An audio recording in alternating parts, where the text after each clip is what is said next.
Hey guys, welcome back to the channel. In today's video, I'll be showing you how to use promo code in Grab app. So let's get started.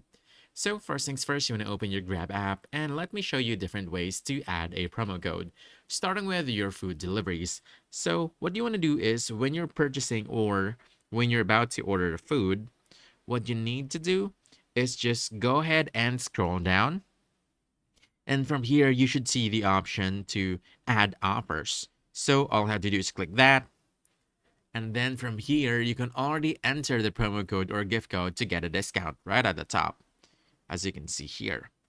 Also, you have the option to choose different offers and discounts that are currently available. But if you don't have anything, just go ahead and hit continue without offer. The next method is by adding discounts when you're booking a car. So once you're in the booking process, let me go ahead and show you that. Okay. So what you need to do is just click once again the offer option right below here. So click that. And from here, you should see all the discounts available for you. And you can also enter your promo code or gift code at the top. That's it. Now you know how to use a promo code in Grab app. So if you found this helpful, don't forget to hit that like button, subscribe for more quick guides, and I'll see you in the next one. Thanks.